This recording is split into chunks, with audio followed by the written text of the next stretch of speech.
Showtime! Woo! Woo! Woo! Woo! Woo! Woo! Woo! Woo! Silent and profiling. Woo!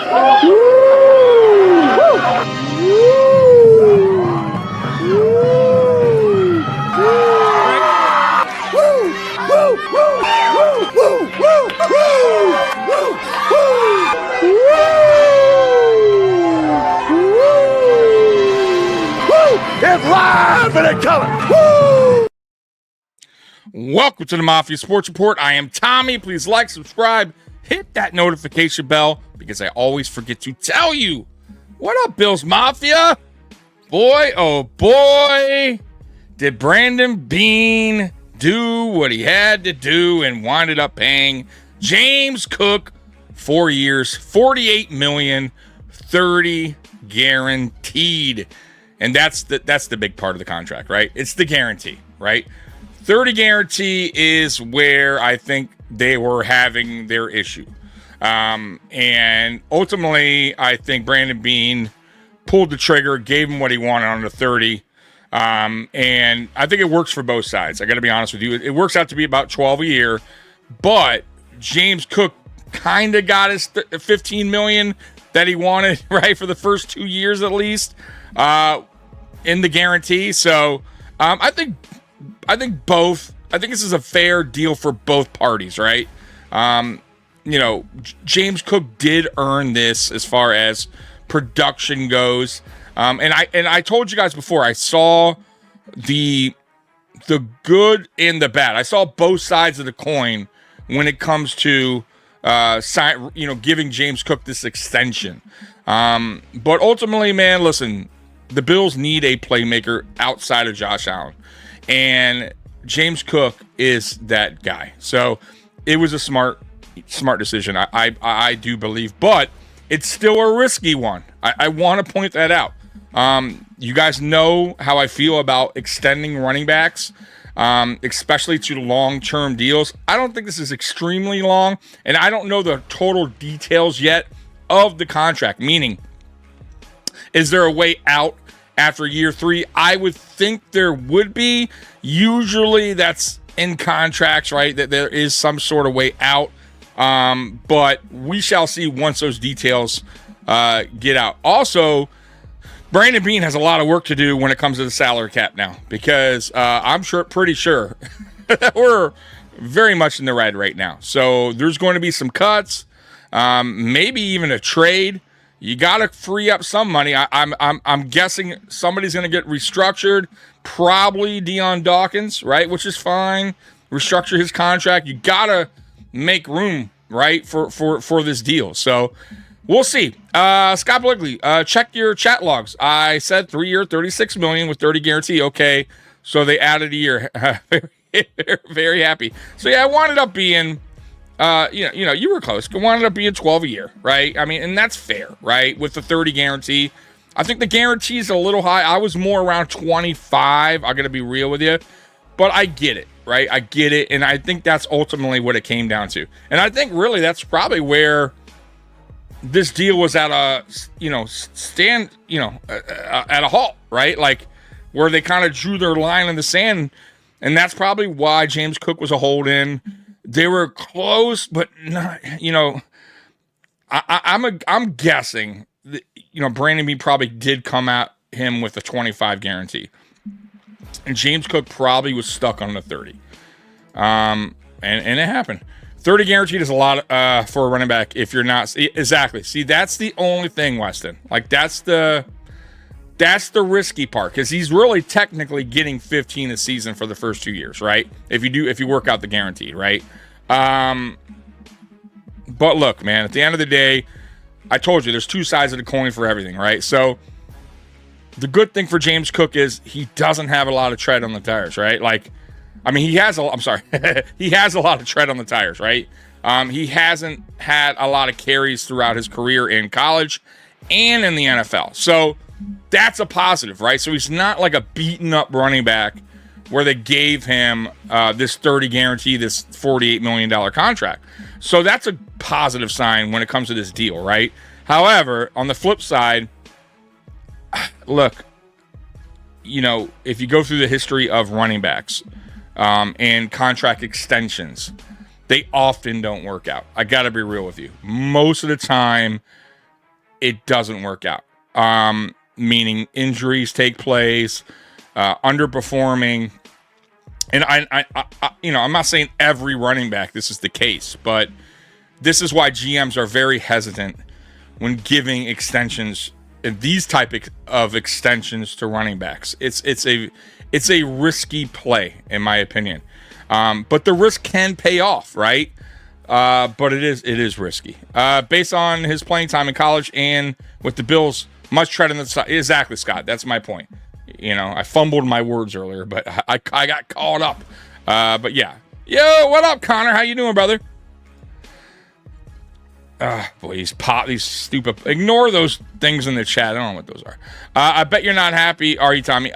Look, I'm fine. Like, honestly, I am. Like, if you saw some of my last, you know, podcasts that I've been doing, my live streams or even my videos, I said, and I've been saying, around 12 to 13, I feel is fair per year, especially after the Williams deal got done. It kind of set the tone for where James Cook and, you know, and these type of running backs in the top 10, where these contracts are kind of heading to.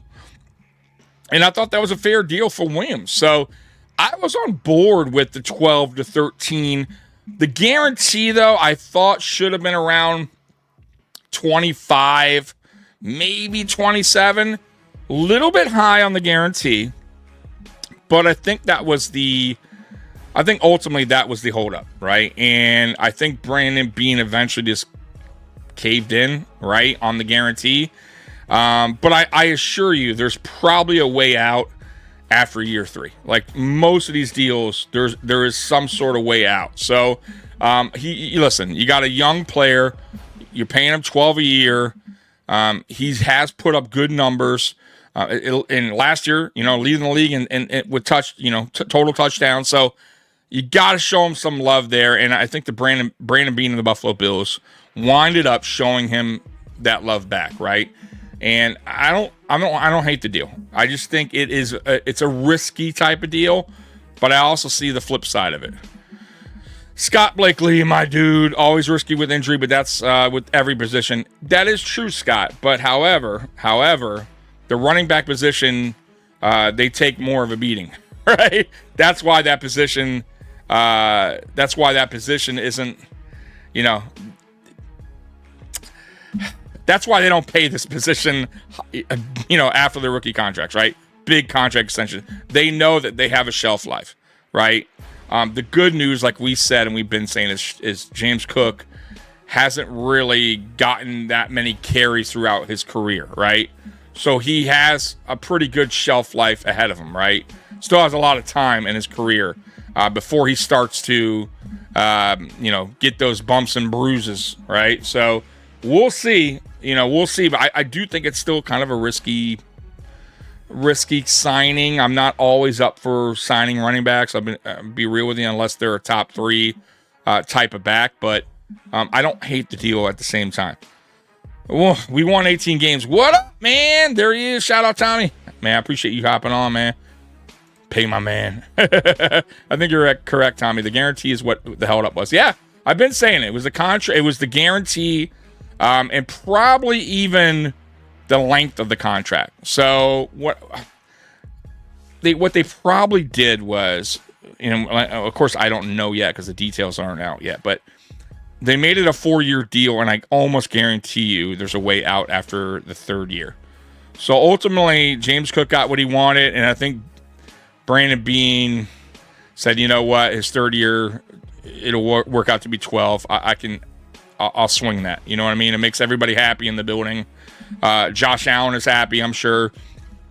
You know what I mean? So he's looking at that as well. So, listen, we needed a playmaker, and you got one, right? Now you have one in the building for at least 3 years, right? So I'm cool with it, man. I still think it's a risky play. I mean, why does it matter about guarantee if he gets hurt? Well, the guarantee he's paid. I mean, that's it. So let's say James Cook goes in the season, God forbid, gets an ACL injury, right? Tears his ACL. Well, guess what? It don't matter. He has $30 million. The 30 guaranteed goes straight into their account. That's guaranteed, like right away. Like he has $30 million right now today. It's sitting in his bank. So that's the guarantee. The guarantee is no matter what happens, I made my $30 million, right? So that's in his bank account right now. So it's important. It's very important to these players. The guarantee is actually more important than the actually contract itself. So, that's how that goes. I feel like they gave him more guarantee money because he didn't get that 15. Exactly. That's ultimately, I think, was, what made the deal happen altogether, right? Like he was never going to get 15 per season, right? A long-term deal. But I think they made it work with, okay, we'll make it pretty much 15 for the first 2 years and then goes down to 12, and then they'll see what they got after year 3 if they decide to keep him or cut him. You know what I mean? Because I'm sure there's a way out. I wonder if McGovern... Oh, see, now here's the other thing too, right? We have to be in the red right now. I mean, I know we are. So McGovern won't be back. So here's my deal with McGovern. And I'm fine with that, by the way. They are definitely working with SVP, right? Van Pran. We got the best offensive line coach in the league, in my opinion, in Cromer. They're for sure setting this up for SVP to take over McGovern. They're not paying I would be shocked if they extend McGovern in the offseason. Like, this right here tells me it's not going to happen. And I'm okay with that. You got to eventually get younger at these positions, right? You have to, right? That's the way the NFL works, right? That's why you draft. And they're setting this up. I really truly believe that. So I don't think McGovern will be back next year, and SVP will be your center, which I'm fine with. He was a beast in college, and he's done well. He did well last year when the times he came in. So I'm okay with it. This also makes him the 6th highest paid running back in the league with Josh Jacobs, which is where he belongs, in my opinion. Yeah. Look, and you got to remember, each year the cap goes higher and higher, right? So I always say if you can get the deal done early, the earlier the better, right? To get these deals done. And if they waited, who knows? Maybe he get the average contract for a top 10 running back probably will go up next year, right? So this isn't a terrible deal if you look at that, right? That's why they try to get quarterbacks contracts out of the way early. Right, because they know that cap's going high. There's always the next quarterback, the next year being the highest paid, and the following year it's another guy. So that's how it works. You know what I mean? So I don't mind it. $20 million forecasted cap increase next year. Be interesting if we can re-sign McGovern. I don't want Edwards, Scott. Do not want Edwards back. He is the weakest link on this offensive line. Could care less. They need to figure that out. They need to draft an offensive a lineman, a guard, in this draft coming up. And I'm almost thinking if you have to go first round for a guard, if he's a first round type of talent, to sit him next to Deion Dawkins, then go ahead and do it, because offensive line is so important, guys. It's so important. And you got to remember now we're young, right? Deion Dawkins is getting up there in age. But you got Grable, right? You got Grable sitting behind him, right? He's the next one up. When Deion Dawkins and when his age, gets to a certain number, and Grable will be next man up, and I'm okay with that. You got Osiris Torrance in the building, very young. Spencer Brown. Now, the deal with Spencer Brown is I don't know how long his NFL career will be with that back injury, right? because he's still dealing with back problems, and that is a problem, right? Especially for an offensive lineman. So I don't know how many years we'll get out of Spencer Brown, but either way, you got to draft offensive linemen and prepare yourself for the future. And David Edwards ain't the future of this team, and neither is McGovern, right? And that's why SVP will probably take over next year at center, which I'm totally okay with. And then they got to figure out David Edwards, meaning his replacement, because I do not want David Edwards on this team next year unless he's a depth guy. Then I have no problem with David Edwards being on the team. But I'm not trying to, pay him a lot of money when he's the weakest link on the offensive line. No, hell no. Just want to make sense. Jessica, what's going on? Haven't seen you in a while. Tommy, does Evans end up on IR as an insurance policy? I think so. Maybe. We'll see. I mean, we have so many injuries right now in the building, Jessica. It's crazy. I mean, as you guys know, I don't know if you do know, but Deion Dawkins got hurt yesterday at practice. He's not practicing today, at least from what I saw. That's never good. Hopefully, they're just keeping him out, precaution, and all's good. But you got Curtis Samuel working his way back. Of course, he got injured again. This offseason. Cole Bishop got hurt in camp too, and he's working himself way back. But and I don't know if you guys saw the press conference that McDermott did talking about Cole Bishop. But right now, DeMar Hamlin's going to be your week 1 safety because Cole Bishop is behind again for the second year, missing valuable time once again. Let's see. AJ example shows me Bean is too quick to resign, but he was right on Gabe, Poyer, Edmonds. Yeah, listen, some guys. Listen, this is not an easy gig, right? I feel bad for GMs. I do. Like, we all sit back, we all judge, right? And I get it. That's the nature of the beast, right? That is the nature of the beast. You take the position, you're going to get judged, just like quarterbacks, right? But that doesn't mean it's fair or right? It doesn't mean like, oh, we could do way better. Like, we would have done this. I would have done this. Like, why did he do this? That makes no sense. But listen, we're not in his position. We're not in that office working the numbers, crunching the numbers, trying to make everybody happy. Got to make James Cook happy. Got to make Josh Allen happy. Got to make this guy happy. Got to make Khalil happy. Got to make Spencer Brown happy. Got to make Deion happy. You got a lot of hands out. You got a lot of people going, make me happy. Make me happy, GM. You look at me. Come on now, right? So, and then you got to fit all this in to a salary cap, right? So you're not in the red. And then you got your rookies, then you got to pay them. And it's like, guys, it's not an easy job, right? But that's why they're paid, and I get that. But at the same time, it's like, it's we could sit back and nitpick and, after the fact go, oh, what a terrible decision. Can't believe he did that. Of course, but if it worked out, we would have been like, oh, hey, whoa, smart man. So you get what I mean? Like, it's just nature of the beast, I guess, man. Let's see here. Oh, I do got the press conference. I don't know if you guys want to hear it, but I'll play it. Bean talking about the Cook extension. Yeah, and Bean always says draft, develop, and resign. And for the most part, he does. I mean, if we're going to be real here, we're going to talk about Brandon Bean and the rookies that he drafted and the guys that he extended.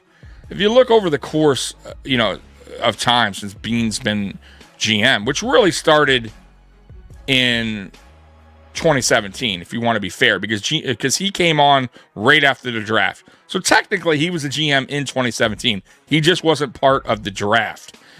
He took care of a lot of players, guys. A lot of players that we've drafted since he has become GM. He has extended. And some of those guys you're not happy with, right? Or you don't agree with the extension. But it's like, once again, if it worked out, you'd have been like, yeah, I love it. Take care of your own guys. So it's one of those things, man. Like, he can't. It's a tough job, right? So, but we always said Brandon Beane tries to take care of his own, right? He really does. He wants to prove that, hey, if I drafted you, you showed production, and I'm going to show you that same love back. And I feel like he's done a really good job with that. But once again, you got to be smart with your money. You know, you don't think he wanted Tremaine Edmonds back? Of course he did, but not for the price he was, wanting, and that he ultimately got from the Bears. It has to make sense in the long run. It just does. So I didn't hate that. At the time I really didn't. I understood why, he didn't do that. I understood why he let Gabe Davis go seek out free agency. Like, there's certain players that he said, you know what, I like the guy personally. You know what I mean? We had good relationship, in the building, but I gotta see, the value isn't there, right? So it makes sense. You know what I mean? I watched Buffalo Plus say that they asked Dion about the injury, and all he did was smile and dance away. Okay, so it's, they're probably precaution. They're just keeping him out today for precaution, which is fine. Scott Bishop equals soft. Sorry to say it, another bust. Yeah, it happens, Scott, though. Every draft for every team has players that don't work out. It's the nature of the beast, right? There's top 5 players, first picks in drafts that don't work out. I know it sucks, but look at all the players that have worked out. So yeah, Bishop didn't work out. Okay, and listen, it's early right now, so let me rewind that. I can't say right now that's not going to work out, but it's not trending in the right direction for that pick, right? I wasn't crazy about the pick either. I got to be real with you. But it is what it is. He is on this team. It's his second year, right? And we haven't even started the second year. So let's just wait and see yet. We don't totally know what we got yet in Bishop. But I get what you're saying. I mean, the injuries that's a concern. It's a major concern. Like, this is now, his second year of being hurt in camp and missing valuable time. And you're trying to earn a spot, right? And you were listed as number 1 on the depth chart as safety, right? You were listed as a starting safety. And now you got Coach McDermott saying more than likely Hamlin's going to be the starting safety week 1. Not good.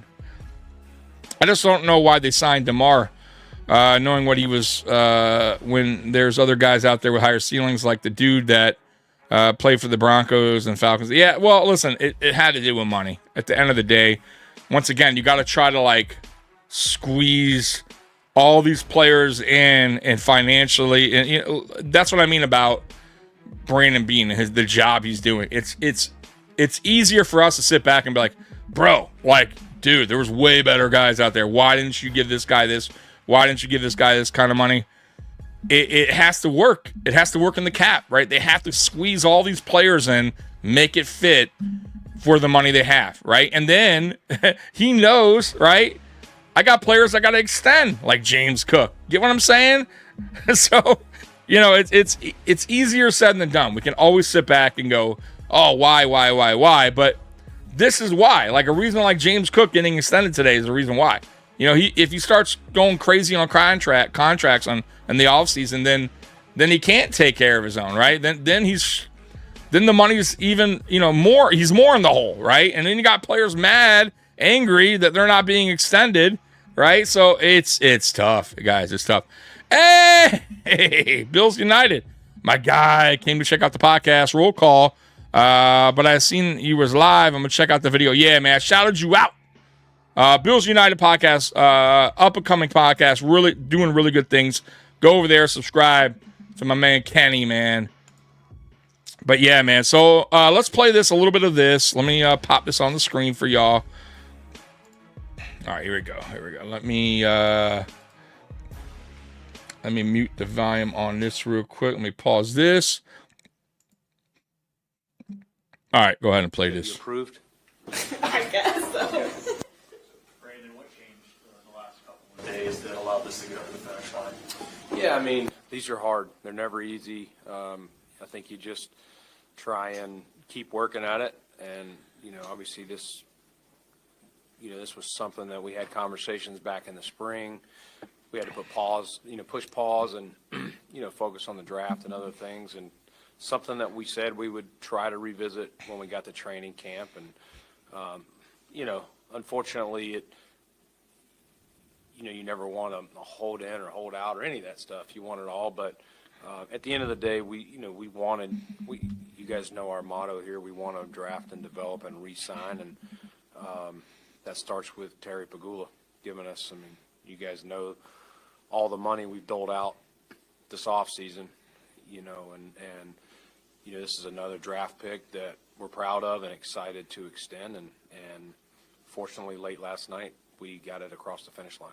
Some people might look at, the snap count and say that's, the money, there's risk involved with a running back. But for you, when you look at James, the workload in college, how many snaps he's played, how much confidence you have that he can play at a very high level throughout the duration of that contract, in part because he doesn't have a lot of mileage like some guys would at 25 years old. Yeah, James was not really a starter at Georgia. He was more in that sub-back role. And so he wasn't a guy that, sometimes you draft guys out of college and they're a 2-3 year workhorse. He was not. And his first year here he didn't. Even last year he's been around that 50% number. We like what he provides, and we do see him as a 3-down type player, and we think he could take more, but we also want to use our other weapons and keep him. Okay, real quick before I move on with that video. I think it's actually smart if they continue to use him the way they've been using him. And I think, honestly, for James Cook, it's smart for him as a player. Like, look, I get you want to be the, you want to shine. You want more opportunities. You want to, you want to be a top 5 running back potentially, right? If you get more, because that's the whole thing, right? We look at the stats and we go, you know what? If James Cook got, let's say, 50 to 70 more carries, oh my God, imagine what he could do. Imagine how many more yards. Imagine how many more touchdowns. But once again, we don't know if he could hold up, right? In 18 weeks, right? Including playoffs, right? If his body can hold up, right? That's the difference, right? He's not a very big running back. He's 190 pounds, right? It was funny because the other day I saw somebody put in a comment like, oh, Devin Singletary's so, smaller than James Cook. No, actually he's not. It's 210 pounds. He's bigger frame than James Cook. That's why he was more of a workhorse running back in college. See, that's also too. If you go look at Devin Singletary and FAU, he was their all of their offense. It was all Devin Singletary. He got a shit ton of carries, so he had a lot of tread on the tire. He didn't have a lot of tread on the tires, right? He didn't have much at all, but he's still a good running back. He just doesn't have that speed that James Cook has, right? And ultimately, James Cook, the way his career has been, he wasn't used as a workhorse running back in college. He hasn't been a workhorse running back in the NFL. And to me, if James Cook is smart and the Buffalo Bills are smart and you want to get the most out of this investment, you continue to do what you're doing, right? Around 210 carries, snap count at about 50%, listen, that's why you got the other 2 backs, right? I would keep it the way it is. And for James Cook, once again, if you're trying to prolong your career, right, and get another contract after this one, well, guess what? You'll probably be healthy, right? And other GMs, let's say you don't resign here, other GMs will look at it and go, man, he still has a lot of tread on the tires. He wasn't really used a lot in Buffalo even after the extension. So that's my point when it comes to James Cook. Now, does he want to be used more? Probably. But like I said, the smart thing to do is to keep doing what we're doing now. Keep him around the same snap count, same amount of carries. If you want to use him more in the playoffs, that is probably a smart thing to do, right?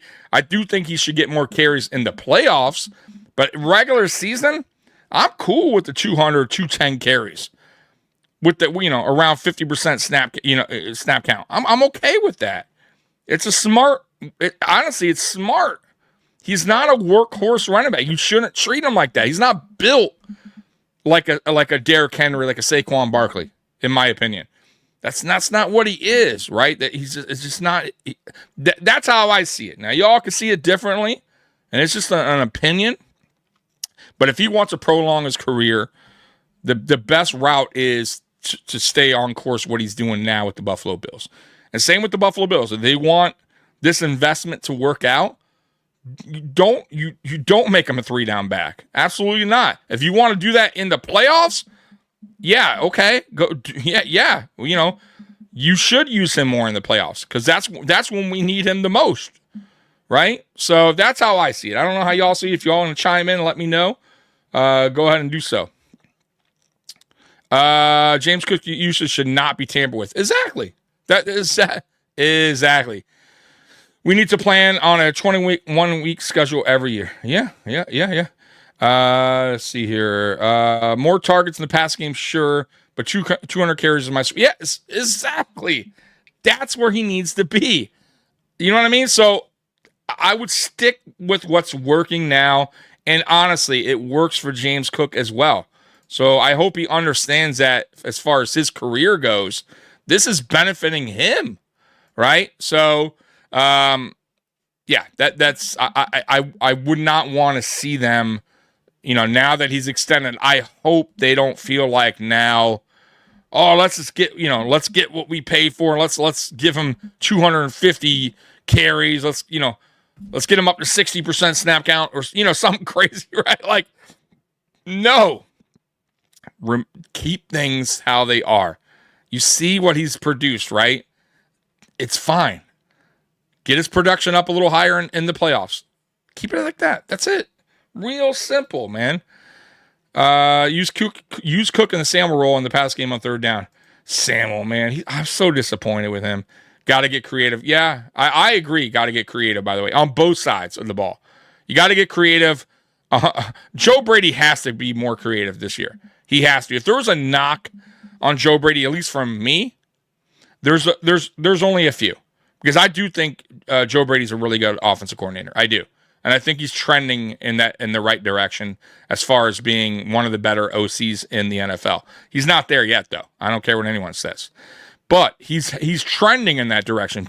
However, he has to be more creative on offense. You have to be, right? And you also need to know your players' strengths and weaknesses and use them.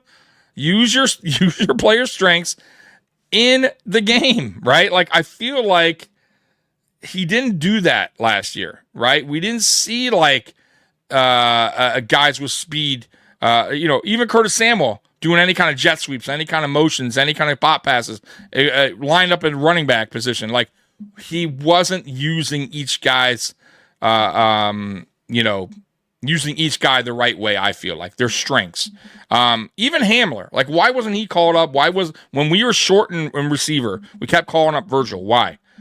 Right? Why not call up Hamler, who we saw in preseason, who has that electric speed, who could be used like an Isaiah McKenzie, right? How Dable used McKenzie, you could use that for a guy like that with that kind of speed. You saw it in the preseason game. Hamler has that kind of speed, right? Even Elijah Moore, right? So, because listen, Hamler's going to be a practice squad guy, more than likely.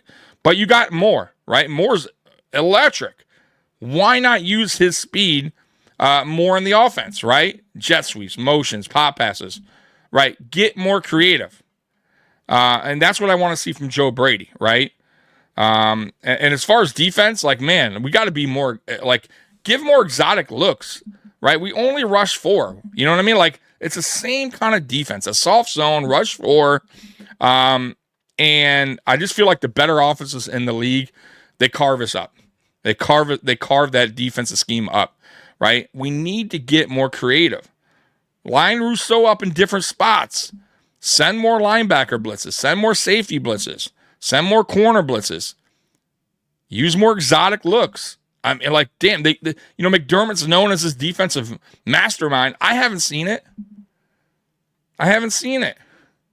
So, those things that they definitely need to improve on both sides of the ball. Yeah, I would say teams, but Hamler was a multi. Yeah. Hamler's interesting. He is, man. He has that speed, man. Chenault's fast too, by the way. We have speed. We just don't really use these guys. And they're always, it's funny. They're always talking about speed in the offseason, right? We know speed kills, speed, and we have speed guys. There's guys on the team that have that 4.3 speed. We just don't use them. I don't get it. Not an individual talent, but name me a team with a better trio of running backs right now. Trio, I don't know. I'd have to go through the list, but I do think we have one of the better trios in the NFL. I do not want to see Harrison bail. I will be. I don't know what's going on with Harrison. We need speed. Let's get that 4.6 fella. 4. Sean coaches from a place of fear of getting beat deep, fear of getting beat around the edge. You play to win the game. Hey, post podium. I don't know which if this is Aramis or Keys. Shout out to post podium. They're like, man, we're like brothers, man. Honestly, like love Keys, love Aramis, and I gotta say right now, man, look, these guys today, right? I don't know if y'all know this, but Aramis and Keys have officially announced August 13th, James Cook Day. It's James Cook Day, right? Right now, as we speak, actually, both of them have taken the day off. They're at the party store. They're getting like balloons and everything, right? They're throwing this massive block party for James Cook. So James Cook Day, August 13th, every year, a massive block party. So I hope I don't know the whole, details, but I'm sure post podium will let you know. No, I'm joking. But hey, if you want to call August 13th James Cook Day, you know what, man? Go for it, man. So, they even got a James Cook cake. I mean, it's massive, right? Fireworks, all that stuff, man. Let them cook, Keyshawn. Is that Keys? Let them cook. Here, I'm gonna. I can't do it like you, but I'll try. Let them cook. Yeah, man. Look, man. These guys, man. I gotta say, out of all, at least most of the podcasters out there that I've watched, I don't watch too many, but watched a few. I would say they were on board with signing James Cook since pretty much day one. Like they wanted James Cook back in Buffalo or stay in Buffalo. They had valid points on why they feel James Cook should remain in Buffalo. And you know what? I got to admit, to Keys and my buddy Aramis, that, I was leaning very heavily on they should not re-sign James Cook or give the extension to James Cook. And I got to admit, Aramis and Keys got me in the middle, right? They eventually, put me more towards the middle of looking at both sides, right? On what the good and the bad, right?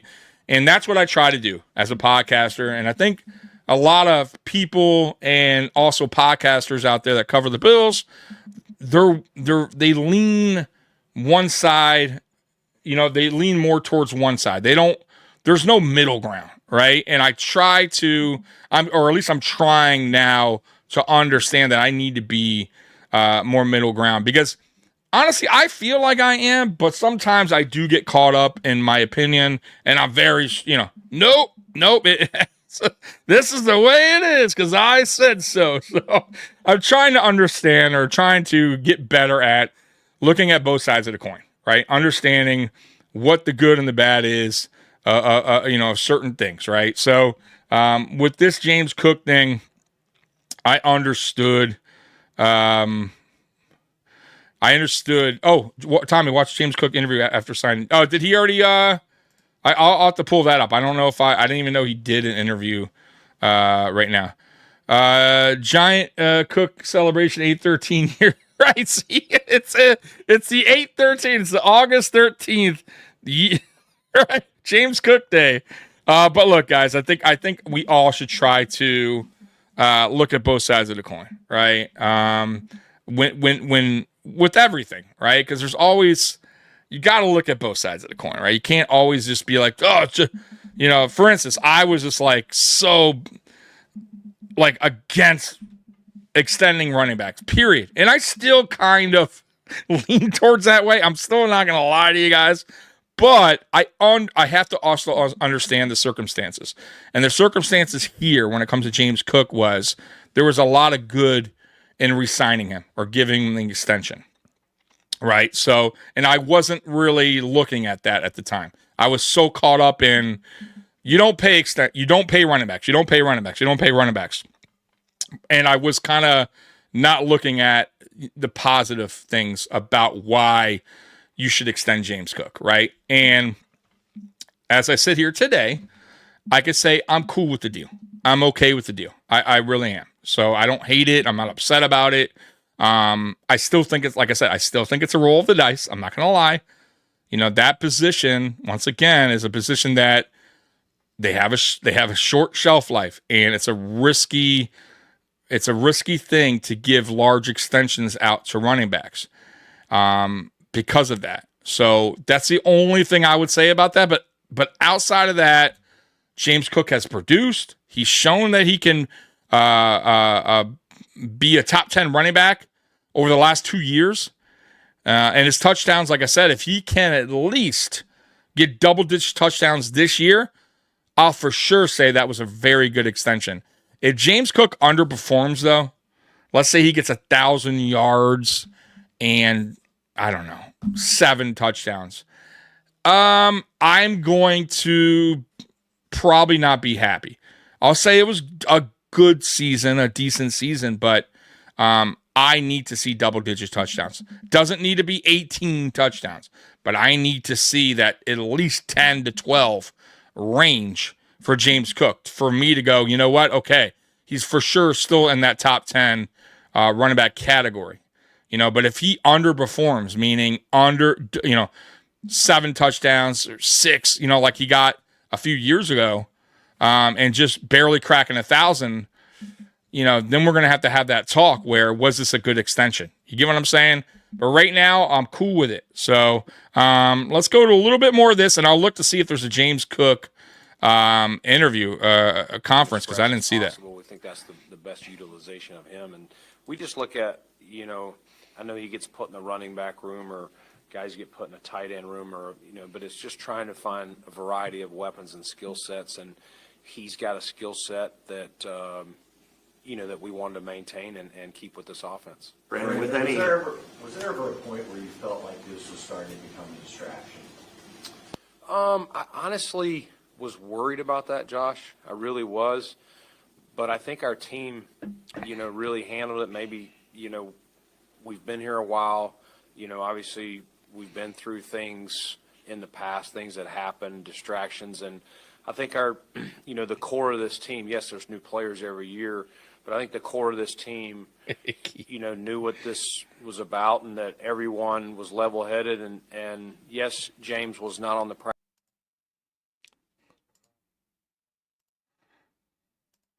All right, so let me see if there's the James Cook interview. Give me 1 minute, guys. Let me see if I can find that for you. One moment. Let's see here. Y'all say there's an interview out there or a press conference. Let me see if there's one, because I didn't see it on here. So give me 1 minute, guys. Let me see if I can pull that up for you guys. See good old James Cook, because James Cook, I'm shocked he did one. He don't talk much. Oh, here it is. He did. Okay, here we go. So let's let me put that back up here, guys, on the big old board here. All right, let's see. Let's extend this for you. All right.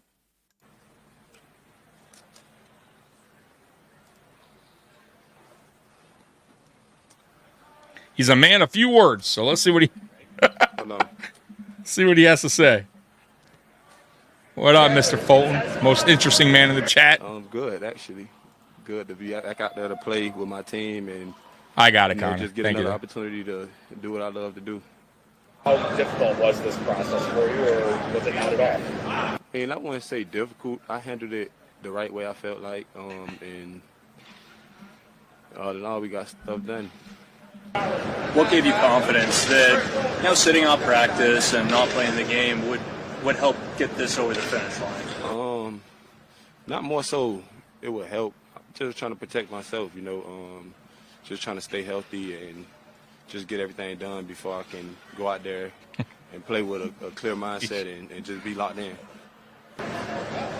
What excites you most about being in this city and this organization? Like I've been saying, this place that drafted me. Made the fans good, the community good, and just the team we got, man. We play as one, we brothers. And So, a quick question before I continue: does this mean James Cook is took his house off the market, or did he sell that house? And if he did sell the house, is he buying it? I would assume he's buying another house in Buffalo area, or maybe he doesn't just want, maybe he doesn't want to live here, and maybe he just rents a place. So curious what he does there, because I believe he sold his old house, right? So very interesting. YouTubing on the job. That's right. That's right. All right, here we go. Let me continue this press conference. We born like that. As you were going through this process, what did it mean to you to have so many of your teammates? Keys is so happy, man. I'm happy for Keys, man. This is August 13th is Keys Day and James Cook Day. And you know how willing they willing to go with me and God. And you know, holding out. From your perspective, why did you decide to start holding in when you did? Like I said, to protect myself and, you know, just get things done so I won't have just to be thinking about this and thinking about that and just play with a clear mind. Who's most excited out there for you? My family. Everybody. It seems like it. You're a pretty popular guy today. Yeah. Been over the last couple months, you know. But, James, when you're talking about protecting yourself, is there something that had happened maybe in the previous practice? Was it come down to a injury, something that led you to take that? Let's tap the brakes. No. I mean, it felt like I was going a little hard, though, but I was just kind of calming it down and, you know, like I said, protecting myself and just getting things done the right way and you know, talking over things and getting my mind clear. Back at minicamp, I asked you about the competitive side of things. The contract standpoint, the competitive natural competitive is you want to really compete off the field for what you think you're owed. How do you think the competition shook itself out now that you're at the finish line? And we paid now, so let's go play football. Did you win? I mean, I wouldn't say it was a win and lose situation. I mean, it's just, like I said, business, and it happened. So, yeah, you would too. You were on the field for the first 8 practices. Why was it important for you to be on the field? And was it a statement to the team that you were engaged? Why'd you start? All right, so you know, enough of that. We get it, right? He's not the most exciting interview ever. So, but y'all get it, right? Here's the gist of it, man. He wasn't going to risk injury. Not only that, I think he saw like a lot of players going down throughout camp, and I think that he knew that his agent and Bean were kind of close and reaching a deal, and I don't think he wanted to risk injury at camp or preseason where it would have messed the deal up, right? So I kind of understand that in what he's saying there. I do. However, at that time, I'll be real with you. I didn't think a deal was going to get done because I didn't know how Brandon Bean could make the deal work with the cap because we are already, I believe, negative. So, and now we really are. So I really don't know. Like I said, I'm not like, I don't know. I'm not a cap guy. I don't know the numbers. I don't crunch all that stuff together. It'll be interesting to see once I see somebody do that, where or how this money is going to come from. Like, Bean's going to have to restructure some deals, possibly trade a player, possibly cut a player. There has to be something done to get that cap right. So very curious what Bean does to make this work as far as the contract goes. So, but I think that ultimately that was kind of also maybe a holdup, was Bean trying to figure out how to make that work to get a deal done. And on James Cook's side, it was like, hey, I feel like we're close. I don't want to risk it. I get hurt here. The deal's probably squashed, right? So I get it. Like, I kind of understand it. But, what I was saying yesterday when we were live was he has to eventually get back to practice, because if he's betting on himself, he has to get ready for the NFL season, the regular season, right? You can't just go into week one missing weeks of practice. It's just not how it works, guys, right? Like, you got to get your body in motion, right? You got to get things going. You got to get to practice. You know what I mean? So, eventually he was going to, he had no choice. But I believe that deal was so close. It had to have been. I mean, if they got the deal done today, that just tells me they were super close this whole time, to be honest with you. So it just was a matter of, for me, and Keys, maybe you can chime in on this as well. But for me, I feel like it came down to the guarantee. That was the most important thing out of this deal. And I think that's where there was a line drawn in the sand by both Cook and Bean, Cook's agent and Bean, where it was the guarantee, right? And the length of the contract.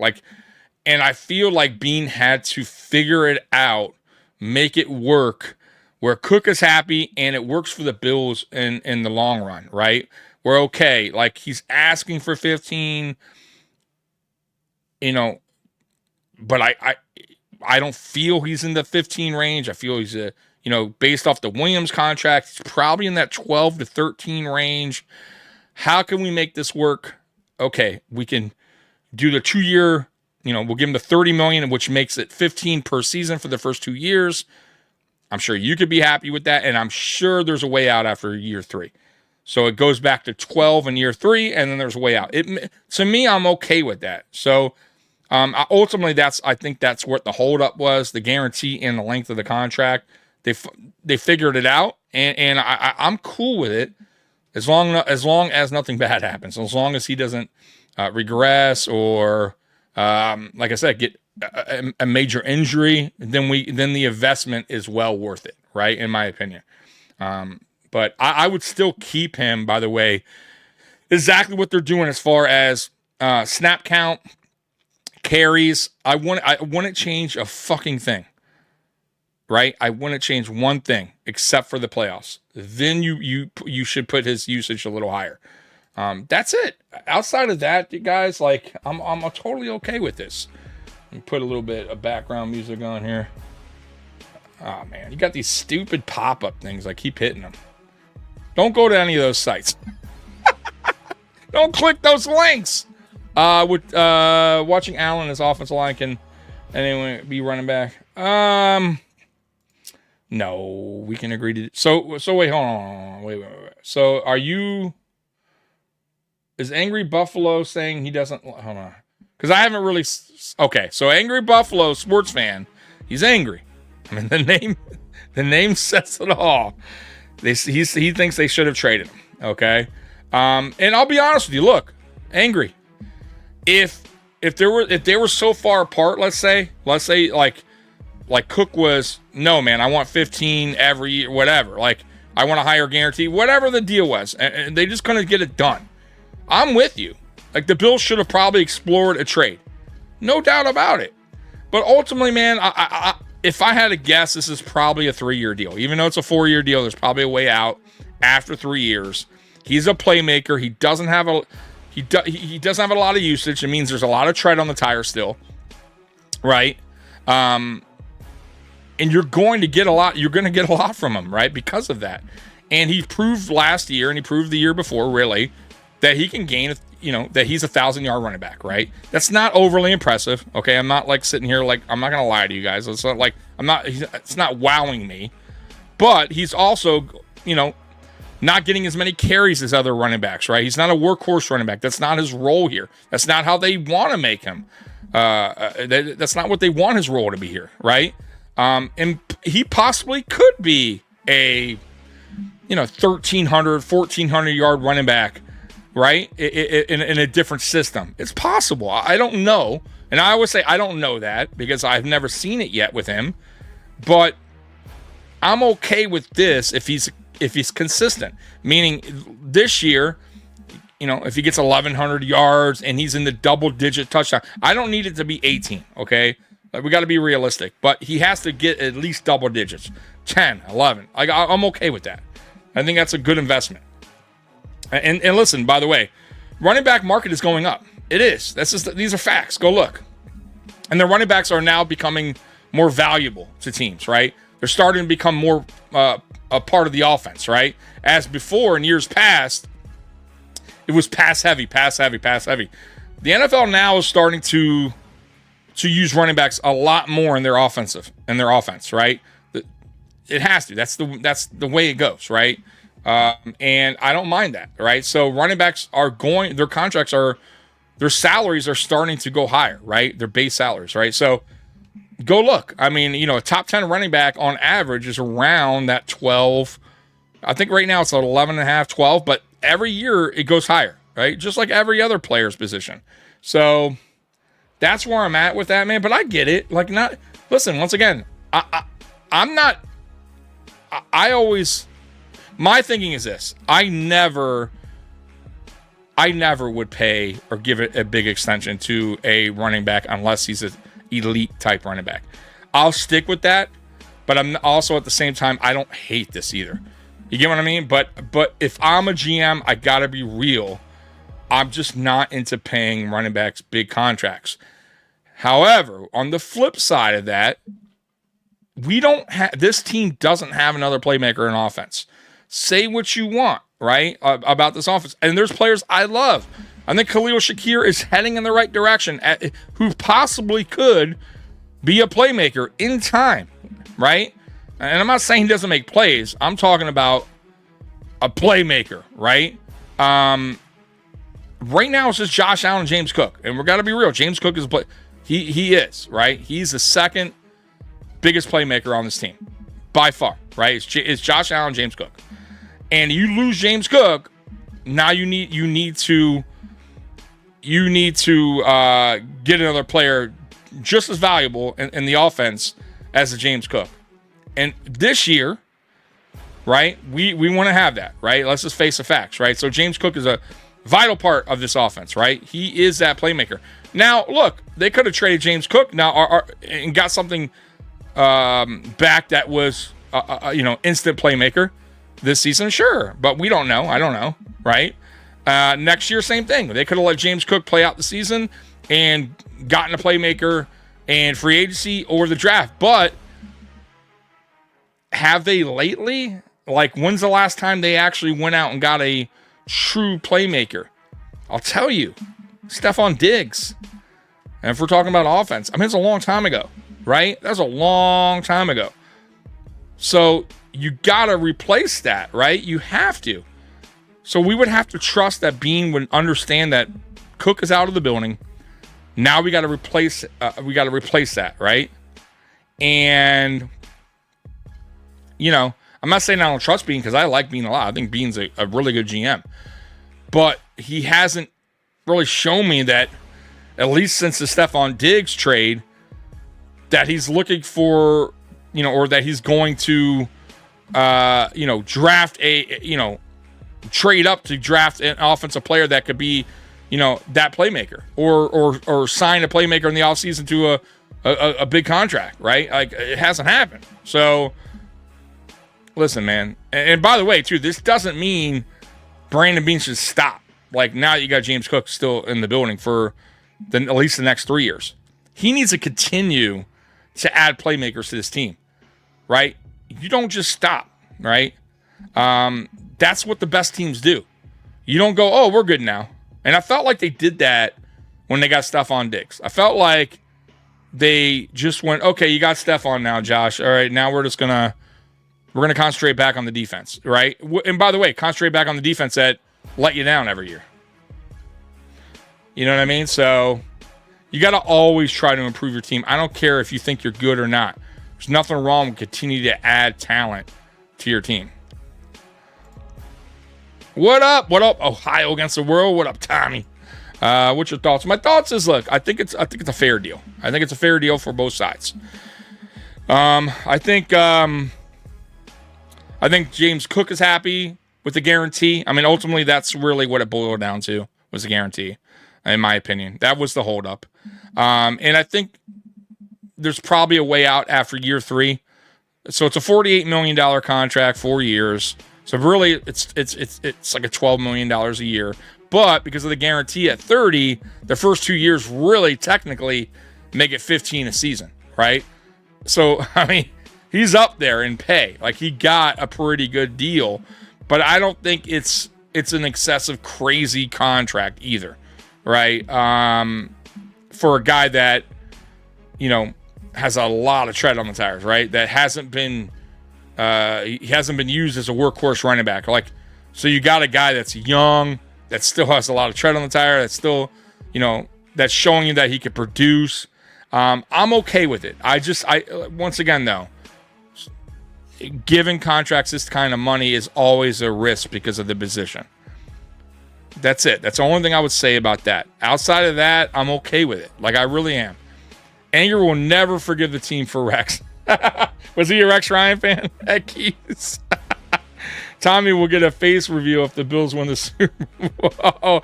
Will we get a face reveal? No. That's great, Connor. It's funny because now I don't know. I've talked about this, but the reason why, the main reason why I wear sunglasses is because I have a lot of lighting in this room for the podcast, and I have very, very sensitive eyes to light. And if I don't wear them, like, my eyes will bug out and blur up, and it won't be good for me. So I wear that because I have sensitive eyes. I've always had that problem, even as a kid. So that's one. That's the reason why I wear sunglasses when I do podcasts. And honestly, I feel more comfortable. I was a nervous Nelly when I first started this podcast. I was so like frightened of going in front of a camera and talking. And it's not easy. Like, it sounds like you could do it. Like, yeah, man, I love talking Buffalo Bills, but get on a camera with people looking at you and talk, and reacting to you and fumbling your words like I always do. Yeah, people will say this guy's an idiot, right? Which is fine. I'm used to it by now. But it kind of, it's like, I don't know. It's like my superhero mask, right? But I also use it because I have fucked up eyes. So that's the story of the sunglasses, man. So everyone got paid. So there's no excuse for this team to not win a Super Bowl. Yeah. So look, man. At the end of the day, right now, I feel like this team, listen, this team has been a Super Bowl contending team.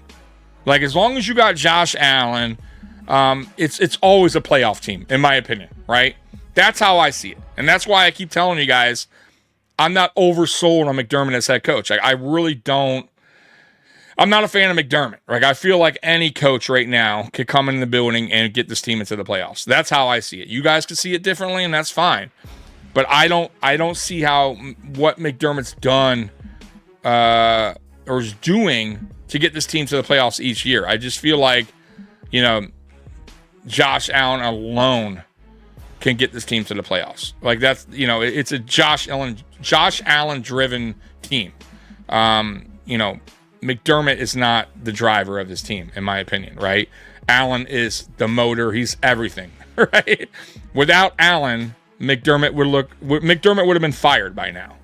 let's be real. Like, McDermott would not be the head coach of the Buffalo Bills if Josh Allen was not the quarterback.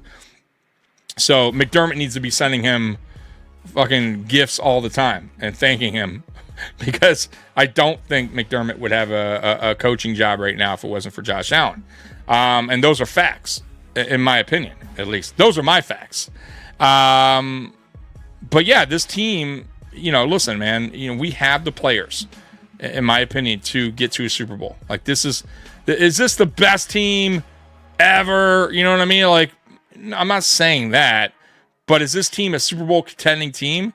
Yeah, it is. Yeah, we have enough players, good players on this team, and enough depth to get us to a Super Bowl. I mean, we've been very close. We've gotten to 2 AFC championships, but we fumbled. We fumbled it away, right? Absolutely fumbled it away. We had opportunities. We let them slip out of our hands. And that has, I got to say too, when coaching matters, guys? Coaching matters in the playoffs, in my opinion. That's the most, honestly, where coaching really, truly shows, right? Shows its colors. Because right there, in the most important moment, most important games, when you're going against the best, right? You're going against the best, right? So that's where you need to shine as a head coach. That's where your decision making needs to be at its best. And that's where McDermott has failed. It's not the regular season. McDermott's fine in the regular season. I have no problem with McDermott in the regular season. It's when we get into the playoffs is where he hits this wall, where he can't figure it out, where he makes boneheaded decisions. So, like, it's I'm waiting for the day, and I'm hoping for the day where McDermott finally figures it out in the playoffs, because ultimately that's what it's all about, right? That's where he is dropping the ball. It's listen, I'm not saying the players aren't also responsible, but I also point to the guy that is that has the voice in the room, right? That leads the men out onto the field, in the playoffs, and that's ultimately our coach, right? Sean McDermott. He's the one that's going to make the decision. He's the one that ultimately, will make the decision on an important 4th down call, or what do you do here on defense at the end of the game? What you think it's Bobby Babich? No, Sean McDermott, right? It's Sean McDermott every time. Don't kid yourselves. So that's where Sean McDermott needs to get better, in my opinion. It's the playoffs. It's figuring it out, because I feel like he is such a mess. Like, he is just not calm, cool, and collective, right? Go look at Andy Reid, for instance. And I know I'm talking about one of the better ones in the NFL, maybe the best. But look when his team is down, right, in the playoffs, or when things aren't going right, when they pan to him on the sideline. He is as cool as a cucumber, man. Why? Because he's been there, done that. He knows. He has faith in his team, right? He has faith in his players. I don't think McDermott has that ability. No, he hasn't. He hasn't shown me that. He doesn't have faith in his players. That's why he goes soft zone every time when things aren't going right. Right? He doesn't want to give up the big play. He doesn't trust his defense to make a play. That's why he doesn't get overly aggressive in the playoffs on defense, because he doesn't trust his defense. He doesn't trust his players. That's on him. You got to eventually trust what you have out there on the field. And I feel like McDermott at times just doesn't trust his players. And he gets into this, I don't know, this mindset where everything's going to fall apart and I can't give up the big play. And before you know it, we're losing the game. Right? So, I don't know. It's let's hope he can figure it out this year. Because, like, once again, I feel like we have the team. We do. We have a very good team. And it's shown. It's shown every playoffs, right, that we can at least get to the AFC Championship. But you got to have a coach that trusts his players, that doesn't, get conservative, right? That's another thing he does. He likes to get conservative. It's like, dude, McDermott, this is it, man. It's like, win or go home. Show me you got balls, man. right? And he hasn't done that. He's done that in the regular season, but in the playoffs, I just feel like he just doesn't show him, man. You gotta start being more aggressive, right? Stop being so conservative. Let your players play, right? Let Josh be Josh. I remember when we had Ken Dorsey here the year that we fired him, he was trying to hold Josh back, right? You can't do that. That's not what Josh does, man. Right? And remember, all Bills Mafia was like, what the hell's going on here? Why is Josh not taking off? Why is Josh so, staying in the pocket all the time? Like, you can't, that's not his game. But McDermott wanted it to be. Try to change him. And he learned real quickly, that shit ain't going to work. And he had no other choice but to let Joe Brady, when he came in, take over and let Josh be Josh again. And you saw it. Matter of fact, you saw it right away where Josh was being back to Josh right when Joe Brady took over, because McDermott really had to let Brady just do his thing. But I'm telling you, entering that season, even McDermott said it himself that he didn't want Josh playing the way he's been playing, that he wanted him be more in the pocket, right? And then even after all that was said and done, when Dorsey got fired, McDermott came out in a press conference and said, you know what, I'm just going to have to, let Josh start, running the ball a little bit more, doing his thing. I think he finally got it, right? Dude, you're a defensive coach. Stay the fuck away from the offense. I don't want any input from you with this offense. None. Zero. You're not doing a good job with the defense. You think I want your hands on the offense? You got your own fucking problems, right? You can't even get the defense right, and you're a defensive-minded head coach. I don't want you touching the offense. Get the fuck away. I don't want any opinion on how the offense should be ran, because you clearly don't know anything about the offense. Stay away. Get better at the defense. You're a defensive head coach. We're in year 9, and we're still having problems on defense. We still can't get teams off the field on 3rd and longs. Right? We're still doing stupid shit like that. It's wild to me, man. Wild. No bones. What's it matter when you got death by 1,000 cuts playing zone compared to taking a chance of selling out in big moments? Give your guys a chance to make a play instead of sitting on heels. Exactly. That's what I'm talking about. Exactly what I'm talking about. Stop being conservative all the time, right? Stop. He does that too on offense, and this is what I'm talking about. Stop. I don't want you being part of the offense. Stay the fuck away. When we let the gas pedal, stop putting the pedal to the metal, and we ease up on that gas pedal. We let teams right back in the game. I hate that. I fucking hate that. Stop it. There's no reason where we now all of a sudden go conservative on offense. It makes no sense. I want to beat teams by 40 points all the time. There's no reason to be conservative when you're up. Oh, now we got to relax. Dial it back a little bit. Now we're going to be conservative on offense. Because his motto, I'm sure, is, all right, we're up by 17 now. Let's just be conservative, run the ball, try to kill the clock. It's dude, how about just continue to do what's working? Let's just keep on piling up the points. Don't worry about that. Let your defense fucking play defense, and we'll worry about the offense. But that's what he does. I'm telling you, it's what he does all the time, man. And it's so frustrating. What up, Miles Murder? That's my boy, man. Appreciate you popping in, man. But yeah, man, it's just things like that is what bothers me when it comes to McDermott. And that's what I'm saying. I don't think he's a terrible coach. I think he's a good regular season coach. But just like coaches throughout history of sports, whether it be baseball, football, hockey, basketball, these coaches, like players, have ceilings, right? And I really, truly believe McDermott has hit a ceiling, right? I have not seen anything different from McDermott as far as in the playoffs improving as a head coach.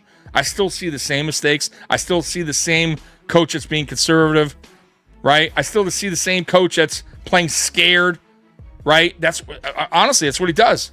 He doesn't play to win, right? He plays not to lose. You can't have that mindset when you're in the playoffs because there is no tomorrow. You go home if you lose. That's it. He doesn't have that mindset like a Dan Campbell, right? Where it's like, fuck it, we're gonna go for it on 4th and 2 here. Like, I don't give a shit. This is it anyways, right? We're playing to win this fucking game, and he does not have that mentality, right? And he needs to figure it out. If you're going to be a head coach and you're trying to win a Super Bowl or a championship, that is, you got to do better in the playoffs. You got to figure it out, man. You got to be more aggressive. Stop being so conservative. You know what I mean? Stop getting so wound up on the sideline when things aren't going right. Trust in your players. All that stuff he needs to get better at as a head coach, or it won't work out. And these are facts, right? And I won't even be mad if the guy's aggressive and it doesn't work out. At least he was aggressive. At least he trusted his players. But if you don't, you'll never know. You will never know. And you know, that's where McDermott needs to get better. But we have the team, is my point. We have the best quarterback in the NFL. Some will argue he's not. They'll say Mahomes is better. He's number 2. Whatever. We have let's just say, to even be fair, we have a top 3 quarterback, elite quarterback in the NFL. There's no reason why you can't make the playoffs, 1, right? And 2, if you even have a decent squad, it'll at least get far in the playoffs. And if you have a good squad, make it to the Super Bowl. When you have that type of quarterback. And we have yet to make a Super Bowl with McDermott, with Josh Allen. It's unacceptable. And we're going into year 9. And once again, like, if we're in this, going into next offseason without a Super Bowl, what do we do? What are we talking about here? And we're going to be talking about the same fucking thing, right? Same thing. And you're still going to have people, Bills Mafia out there, defending Sean McDermott, right? And I'm at the point where, look, I got to be real. He's not going anywhere because the Pegulas don't want him to go anywhere. He's going to be there when the new stadium opens, no matter how the season goes. I've been telling you guys this. So it's kind of like I know I'm kind of like wasting my breath when I speak of McDermott, but there has to come a point. There has to come a point where we say, when is enough enough? When do we get a new voice in the room? And none of y'all, the people who defend McDermott, can answer that simple question. Okay, when then? When do we move on? When? Year 10, year 11, after, you know what I'm saying? After year 12, 13. I mean, all this time that's going by, and by the way, it goes by quick. Bro, we're in year fucking 9 of Sean McDermott. That shit went by really fast. So before you know it, and you're thinking, oh shit, it's year 12, and we have yet to win a Super Bowl, right? And what's happening that whole time? You're wasting Josh Allen's career. You're wasting his prime. His prime is going away, right? These quarterbacks can only be in their primes for so long. And then we're back to square one looking for a quarterback. And then guess what? McDermott will be fired. Why? Because Allen's the one that is really making this team the team it is today. That's the truth. These are facts. I said it, half an hour ago. If Allen's not on this team is not a playoff team. That is a simple fact. This team is a 6-win team. And I'm being nice. So you have an elite type quarterback on your roster. You're in year 9. There is no excuse for you not to get to a Super Bowl. 0. Because even if you go way back in the back of time, the Buffalo Bills had Jim Kelly, and they at least made it to a Super Bowl. And matter of fact, they made it to 4 straight. We didn't win one, but at least we got there, right? At least it showed something. This team hasn't even gotten to a Super Bowl with Sean McDermott. Because if they have, I could at least tell you, well, okay, he got there, so that's promising.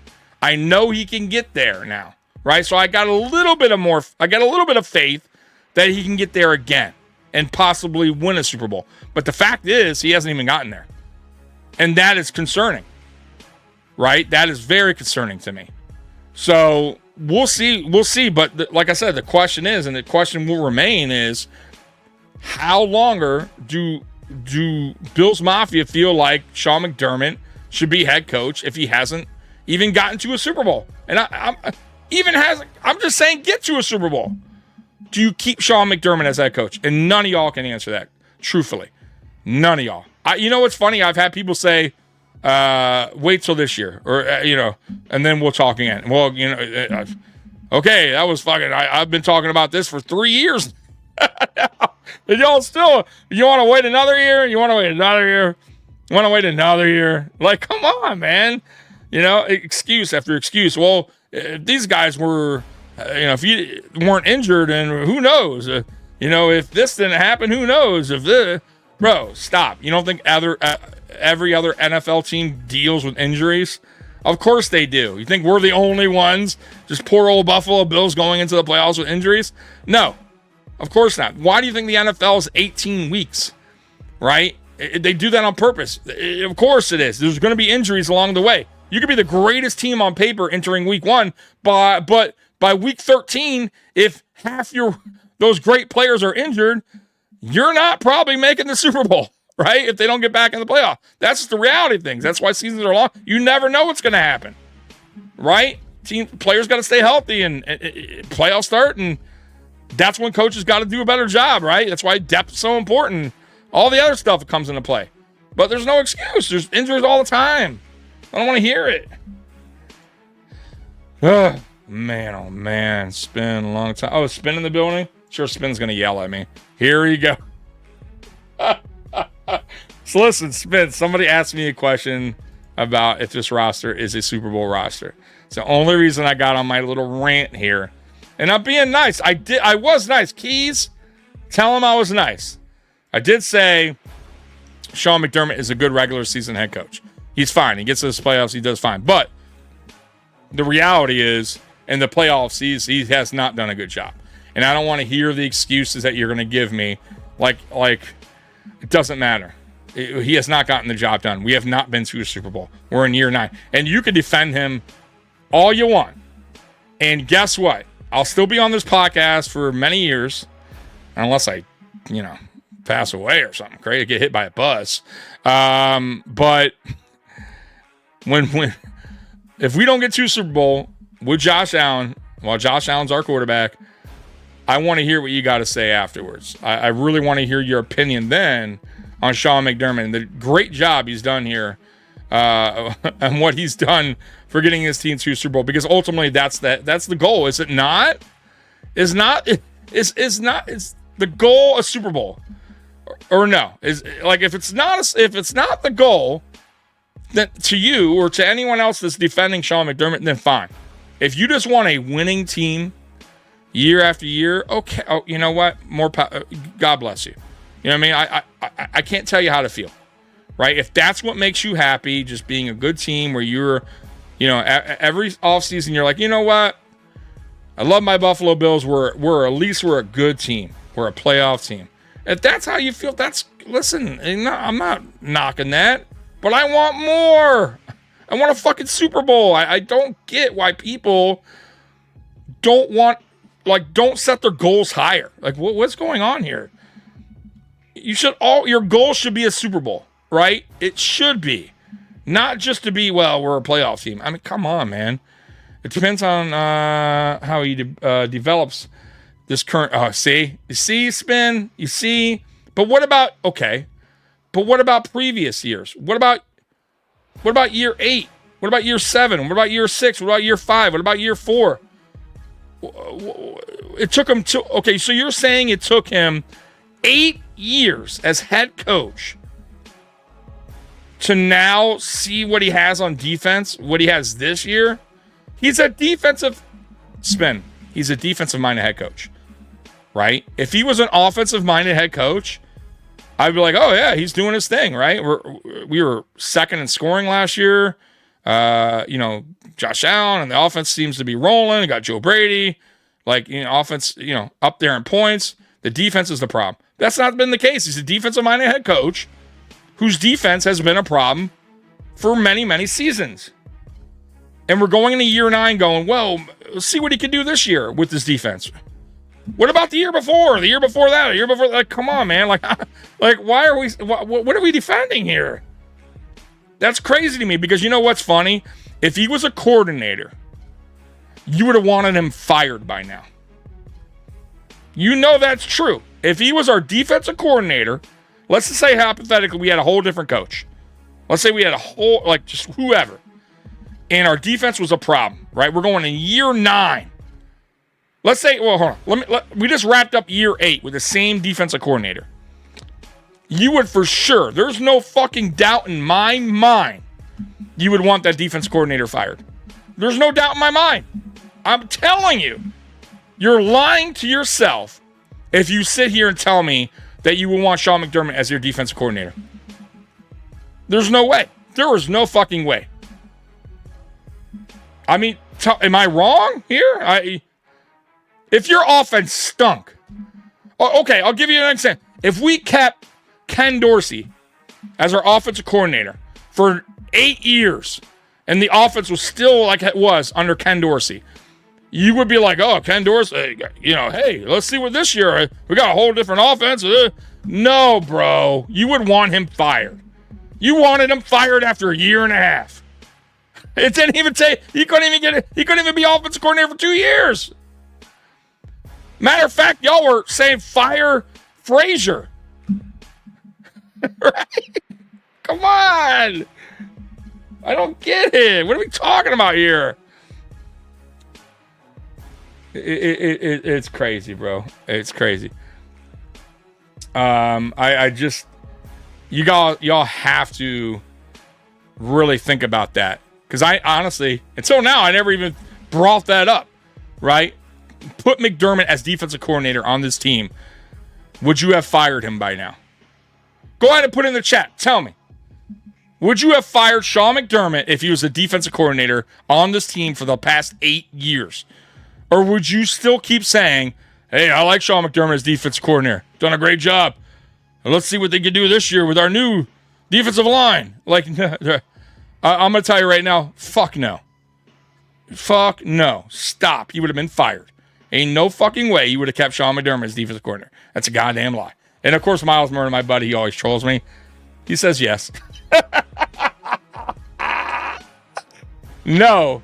But we did fire. Oh, yeah, you mean he was thrown under the bus? Spin, do you realize? And I'm gonna go back. I'm gonna dial this thing back once again because I like to prove some kind of points when I'm talking. You do realize, one, this is Sean McDermott's defensive scheme. It doesn't matter who's playing, who's calling the plays, right? You know that. You know that. Two, you do realize when Leslie Frazier was here, Sean McDermott took over play calling duties on some games. That he literally took over. That is not me lying. That's out there. That's known. McDermott admitted so. Frazier admitted that. He did it. I think he did it multiple games, actually. And I believe he did it in the playoffs as well. Took over play calling. What's that tell you? Not only that, Sean McDermott was our defensive coordinator and head coach in 2023. Where'd that get us? Same defense, same defensive issues. No difference. It did no difference. And don't bring up injuries. All teams have them. All teams have them. And you're lying to yourself if you don't think Sean McDermott chimes in or takes over play calling duties from Bobby Babich. You are lying to yourself, because if you did it to Frazier, who was a seasoned coach, who was a former head coach, and a guy that's been around the NFL for years, you don't think he'd do it to Bobby Babich? Of course he has. And Bobby Babich ain't gonna say shit, because Bobby Babich just wants a job. So stop. Come on, man. This is reality. Miles Murder. Dolphins kept trying with Tannehill. Wasted so much time. Yeah. I mean, and that's a quarterback. I mean, I'm talking about a head coach, but he ain't lying. The more you stick with something that's not working, you're just wasting time. And he's right. Miles is right. With anything in general, the more you keep on going with the same thing that's just not working, right? You're wasting time. You are. Year after year after year with the same results. Guys, what results have gotten better? What? Name me one. Have we even been to a Super Bowl? No. We haven't even been. We haven't gotten further than the AFC Championship game. We keep getting stuck there. We've been there twice. And it's the same results year after year. I don't get why you don't see this. So, yeah, I don't want to keep going on about this, but listen, you know it, I know it. If McDermott was the defensive coordinator, he would have been fired by now. He would have been fired. And McDermott is a defensive-minded head coach. This is his scheme. These are his players that he wants drafted, right, that fit his scheme. So don't tell me about the players. These are his players. These are his guys. These are the guys that he wants drafted. These are the guys that keep getting injured because they're either undersized at that position or they're just bad picks. I mean, what are we talking about here? I mean, eventually you have to point the finger at McDermott. You got to be real. Even if you love the guy, even if you think he's done a phenomenal job, whatever. In time, you have to eventually go, man, we got to have a change. We got to switch things up. I don't get it. And spin, once again, when will this change be needed? You will not answer that question. Nobody will. It's just, let's just keep going. Let's keep going. Bro, okay, and what? Keep getting the same results and you're cool with that? Why? You're so scared of bringing another head coach in? Oh, God, it's like, bro, you guys are like, oh, my, only McDermott can coach his team. We need McDermott is the special glowing coach. And I don't think anybody else could coach a Josh Allen team. It's impossible. There's no way. McDermott's the man for the job. If it's not McDermott, we're back to the gutter. Stop. Come on. If you believe that, then you're lying to yourself. You're lying to yourself. Jeez, man. Man, defensive wins in the playoffs not soft zone. Yeah, Triggs, I've been saying it. That scared ass fucking defense he's playing. That conservative, being a conservative head coach, playing not to lose instead of playing to win. All that shit, man. That's McDermott. That's McDermott for you. McDermott is a defensive coach, and the defense is the weak link. Where's the disconnect? Exactly. For years. Listen, this isn't McDermott's third year, fourth year, even fifth. I would say, okay, listen, he inherited a bad team. He needs time to develop his players and draft players he wants, right? Get free agents he wants, build this defensive scheme where it works. Okay, we've got to give him a little time. But how much time are we talking here? What are we doing? How much time are we talking that we need McDermott to figure it out? Hey, listen, McDermott needs at least 15 years to get this defense right. All right? That's unfair. 9 years is not enough. We need at least 15. Come on, man. Oh, my God. I did read next. I tried to read all of them. Let's see. Excuse me. Jeez, it's been yelling at me. So McDermott gets 32 seasons. I mean, is that what you want? I don't know. You want 32 seasons? Is that what you want? My God. Oh, man. Yeah, I'd take Gruden in a fucking heartbeat. Kidding me? I fire McDermott right now if John Gruden wanted to coach again and talk to, and Pagula had some fucking balls. Are you kidding me? Bro, guys, listen, Gruden could come in right now and get this team to the playoffs. Same shit as Sean McDermott. And the players don't even know his fucking playbook. right? He can come in right now and get the same results. I promise you. Same results. And not even having the players up to date with his playbook, his scheme. I guarantee it. I promise you that. I don't know why some of y'all think that Sean McDermott is this fucking only coach, the only guy that could lead this team to a playoff. Only guy. There's no other coach in the league. It's Sean McDermott or nothing. Get the fuck out of here. You're fucking insane. Anyone that's saying that is insane.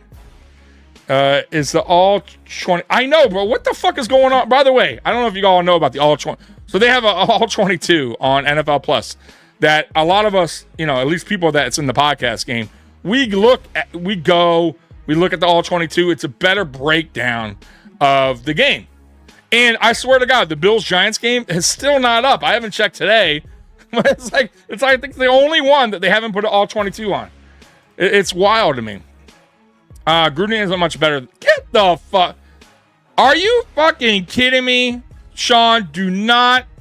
I know you didn't say that. I know you gotta be joking. Are you, Sean? Bro, listen, I know it's hot outside. I get it. Thank God I'm in the air conditioning right now. Maybe it's too hot. You've lost your mind. Are you insane? Go get some water. Go into the air conditioning. Cool down a little bit. Right? Because I think that something's going on there. I think the heat has gotten to you. Gruden is a fucking Super Bowl winning head coach. I'll take any Super Bowl winning head coach on this roster, on this team right now. Are you kidding me? John Gruden, a guy that fucking lives, breathes football. Have you seen him? Do you know anything about John Gruden? The guy, that's his life. Yeah, and he's a Super Bowl winning head coach. Yeah. Give me John Gruden. No, I don't want, you know what? No. Sean McDermott, way better. I'll take Sean McDermott. Oh, Sean Gruden, day wait. Sean, you need water. I think the heat has gotten to you. Absolutely. There is something going on with Sean right now. Guys, I feel for Sean. He's my buddy. But I almost want to, call an ambulance for him because something's wrong. The heat has gotten to Sean. Any coach get us to the playoffs, but I want a coach that's going to... Exactly. You don't think John Gruden is a better option than Sean McDermott? Oh, the Raiders, who are a fucking mess under Al Davis. He ran that... Stop. He's a Super Bowl winning head coach, okay? I'll take him, and I don't give a fuck about what the Raiders are a complete fucking mess. Stop. Oh, my God. Racist. Lord, what are we talking about here? Sean. Okay, so just keep Sean McDermott then. I don't know. Sean McDermott, the greatest fucking living head coach that's never won a Super Bowl. Hall of Fame Sean McDermott, head coach. Sean McDermott. Sean, oh my God. What are we talking about here, man? I can't listen, Sean. I love you. I do. But I'm concerned. I am. I think the heat has gotten to you. I think you're out there. Maybe your air conditioning's not working in your truck. I don't know. But I'm about to do a welfare call on you because you're going down a totally different rabbit hole. I don't give a shit about what was going on with fucking John Gruden behind the scene. I could care less. You know what I care about? A Super Bowl. Could give two shits. Right? I could care less of what you do in your personal life. I'm going to be real with you. Look, and y'all can think how you want to think on this, but listen, when I talk about players and shit and people bring up certain things they've done in the past, I could care less. Right? I look at the player for what he's done on the field or on the basketball court, the results he got. That's all I care about. I don't care about what he did, right? Listen, guys, I tell people all the time, I'm a big R. Kelly fan. I love R. Kelly songs. I'll fucking blast R. Kelly. I think he's one of the greatest R&B singers ever. It doesn't mean I think he's a great human being. Could give a shit. but I love his fucking music. And I won't stop listening to it. O.J. Simpson fucking killed people. Doesn't mean he's not a Hall of Fame running back. Give a shit. Guy could care less. And that's the problem with this team too. They want choir boys all on the roster. All right. Listen, I'm not saying that the Bills should go out and get murderers on the team. I'm not saying that. But my God, guys, it's personal lives, shit like that. Listen, people fuck up in life, right? They do it. It's reality. I fucked up in life. Nobody's perfect. We all make mistakes. Stop. Oh, the phone call. I gave shit. Can he get to a Super Bowl? Is he one of the best head coaches? Yeah. I'll bring him on board. You think he's going to go in the locker room and just, John Gruden, terrible. I don't want that guy. No, of course not. Stop. You're insane. You're fucking insane. Unbelievable. Piss on you, R. Kelly. Like you in the basement. Look, man. People talk bad about. You want to talk about people, right? Listen, Eric Moulds, right behind me, right? Y'all see that? Eric Moulds is right. That right there. My favorite Buffalo Bill player of all time. Dude has like 15 kids, and supposedly doesn't pay child support. And there's that thing about giving STD out to a woman and knowing. And bro, there's a lot of bad shit about Eric Moulds. I don't see hear people talking about, oh man, I can't let Eric Moulds, terrible person. I don't like Eric Moulds because of what a awful guy. Like, no, stop it. You're gonna like who you want. You're not gonna stop. You're looking at the results, what he did at the team. No one's paying attention to what he does in personal life. Stop it. And if you are, that's your own fucking business. I mean, that's the facts, man. Sean. Hey, Sean, I love you, man, but I think the heat's gotten to you. And by the way, the heat's gotten to a lot of people. I fucking hate this summer. The heat wave is ridiculous. I don't know where y'all live, but I'm here in Detroit, and it sucks. Like, I want the winter back so bad. We are alone in this one. I don't know. Key's disagreeing with me. Players on field, off field, who cares? Exactly. Keyshawn, that's my point.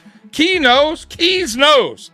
Like, I gotta say, me and Keys, though we disagree on some things, we agree on a lot of things. We do. And Keys is my dude, man. That's my dog, man. Me and Aramis, too. Aramis, same way. I think, actually, me and Aramis may disagree a little bit more than me and Keys. Me and Keys probably agree a little bit more than me and Aramis, but we agree with this, 100%. I could give two shits. Listen, unless you're out there legit, there's things I can't say on here, then, yeah, I won't rock with that guy. But, right? But if players make mistakes. Players sometimes get arrested. Players, have some shit they did in their past that wasn't so good. But at the end of the day, listen, it's what you do on the field. It's what you could do for this team, right? And if you're staying out of trouble, and really, honestly, too, if you're staying out of trouble and not getting suspended, I'm cool with you. I'll rock with you. And then afterwards, whatever, man. When you're said and done, if you go off and be a terrible person when you retire from the NFL, that has nothing to do with me. That's nothing to do with me. I'm still going to go back and say, hey, that player was really good. I'm not going to go, hey, that player, oh, man, forget what he did. I don't care what he did on the field. But, you know what I mean? Like, guys, stop. Like, these aren't role models. And if you look at them as role models, then I don't know what to tell you. You know what I mean? Now, if a player wants to be a role model, take that, stand where it's like, look at me, great guy. I'm doing great things on and off the field. I should be looked at like that. Then fine. You know what? Then you're putting it on yourself. You're making that, right? You're saying, hey, I don't mind if you look at me as a role model. I hope you look at me. Then that's fine. You're putting that responsibility on yourself. But it shouldn't just be like, hey, these guys are all role models because they play sports. Like, no. Stop, man. They're human beings. They make mistakes. Some of these people are bad human beings. They make terrible mistakes, right? That's all I'm saying with this. So, McVay. Dude, I take McVay in a heartbeat. Of course. You kidding me? Super Bowl winning head coach, offensive-minded head coach, in a fucking heartbeat. You know what I mean? In a heartbeat. But that's not going to happen. The Rams know what they got. They know what they got in McVay. They ain't getting rid of McVay. I mean, it'd have to be so bad in LA for them to get rid of McVay. I do not see that happening. You know what opportunity we had was probably Sean Payton when he was available. Like, if there was any time where there was a good, really, really good head coach that was searching for a job, we probably should have jumped on Payton at that time, but we didn't. We kept with McDermott, and that's on us. And that's what I keep saying. Like, y'all keep saying to me, and the other people too keep saying, well, if you fire McDermott, who are you going to bring in? Who's this magical coach? I don't know, because we're not there yet. We haven't fired. You don't know who's available. You have no idea, because we're not there yet. Get what I'm saying, guys? Like, come on, man. Like, I can't answer that because I don't know who's available at the time. We have no idea what year who's available. None of that. But there has to be a time where eventually enough is enough. The Bagulas have to eventually go, okay, like, what are we doing here? Like, we have to have a change, right? And guys, it's like that in sports all over the place, right? It's not just football. It's basketball, baseball. It's been done multiple times where a good head coach was just good, but he wasn't good enough to get that team over the hump and into championship caliber, right? Team, right? Or ultimately win a championship. That's the goal of everything. I go back to even my team, the Pistons, right? We needed Larry Brown. We needed that kind of guy. We needed that kind of coach. Well, guess what happened? We won a fucking NBA championship. The Golden State Warriors, they fired Jackson. They brung in Kerr. Her fucking championships. Look at Flip Saunders. He was an excellent regular season head coach, but he failed every year in the playoffs. Schottenheimer, great head coach, bro. He's a winning head coach, winning NFL record. Go look at his numbers, right? Pull it up. The guy had a winning season almost every year he coached, right? Almost every year his team was in the playoffs, no matter where he went. But he couldn't get it done in the playoffs, right? And what I'll say about Schottenheimer is he was a good head coach. I can't sit here and say he was a bad head coach. He was a winning head coach, but he wasn't a Super Bowl winning head coach. And he had years, guys, years and multiple teams to prove that he could be a Super Bowl winning head coach. Never did it. Never did it. So at the end of the day, you want a Super Bowl. You want a championship, no matter what sport you play. Got to get it done. We're not getting it done with Sean fucking McDermott. That's the facts. Andy Reid, 21 years, couldn't get it done. Oh, stop. You also know that Andy Reid also couldn't get it done in Philly, and it took him a while, and he also went and got with the Kansas City Chiefs, who also has a very, very good quarterback, one of the top 3 quarterbacks in the NFL. You're forgetting that. You're also forgetting a very good defensive coordinator. Are you forgetting that, Spin?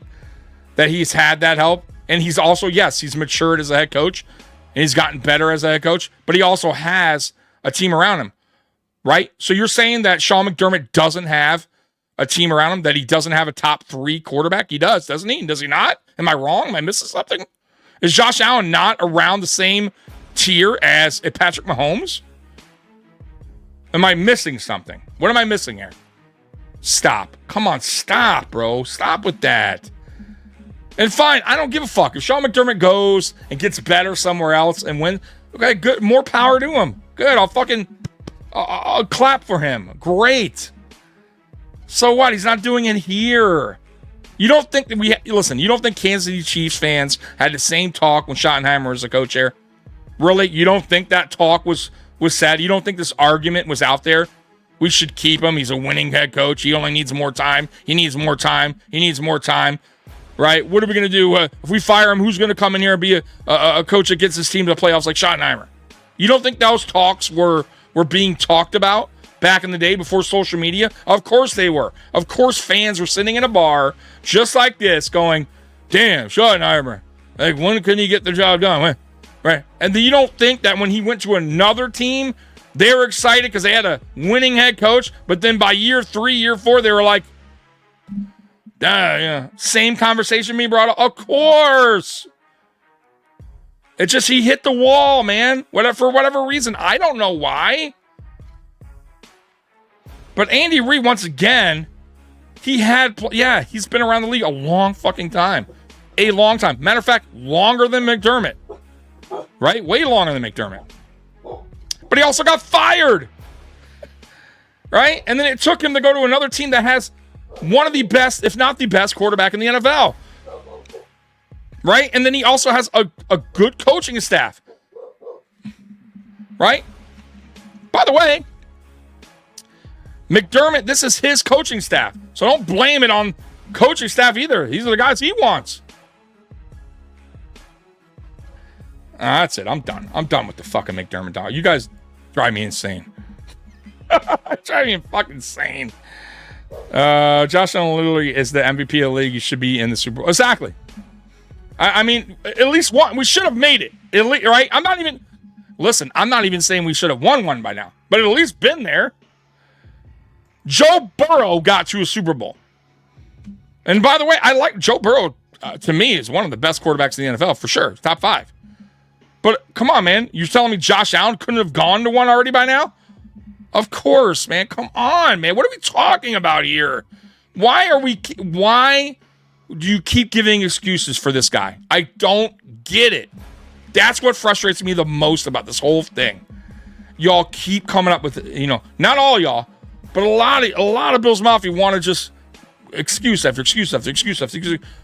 Stop, man. Like, come on.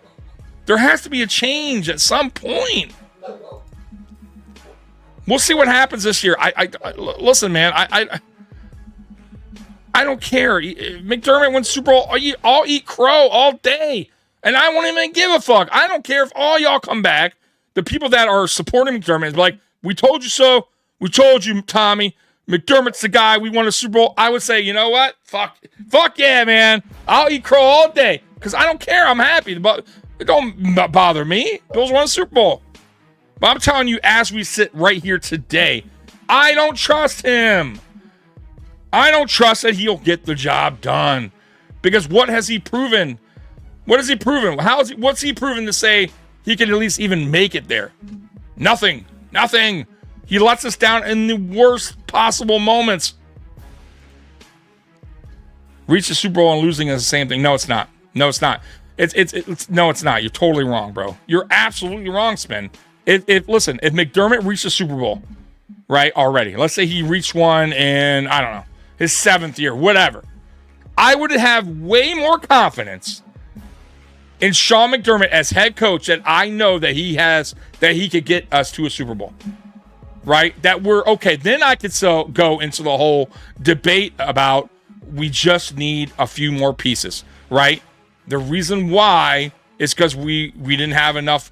Our defensive line wasn't good enough, right? Or our corners, we needed help at the corner position or a safety position. Like, then I could start nitpicking and go, okay, why didn't we win a Super Bowl here? We need to add this, and then we can get back there. But he hasn't been there. So, yeah, it's important to me. Of course it is. Fuck yeah, it is. Yeah, you're totally wrong there. I'm sorry. It's absolutely important. The fact that he hasn't reached the Super Bowl, it's fucking tells me a lot. And he's going in year 9 with the best quarterback in the NFL, at least top 3. Yeah, it's a problem. 13 seconds. Whose fault? Not Josh. No, that was fucking Sean McDermott. Absolutely. And you're lying to yourself if you guys don't think it was. Right? Totally bad coaching job by Sean McDermott in that game. Yeah. Keisha, no, we don't, but Spin does. Yeah, Spin is a McDermott. Listen, I love this guy, Spin. He is so supportive of this channel and a lot of channels. I give Spin a lot of credit to. And by the way, Spin knows his stuff. I'm not gonna lie. Spin is like he is a true Buffalo Bills fan. He knows his stuff, but he ain't always right. And I'm not saying I'm always right. But on this, man, when it comes to McDermott, for whatever reason, Spin is 1,000% for McDermott. There is no convincing him otherwise. And I know because I've had this, I've like I said, I've been talking about this for 3 years about McDermott. And Spin will come to his defense every fucking time. There is no winning this this debate with Spin when it comes to Sean McDermott. Like he is set on McDermott's the guy. And I respect that. Listen, it's your opinion. Like, and you're not alone in this. There is other Bills Mafia that is set. McDermott's the guy. He's the only guy that can lead this team. No other coach can lead this team. If we get rid of McDermott, we're going to be a dumpster fire. Like, that's what Spin believes. That's what other people believe. I don't believe that. I think that's totally false.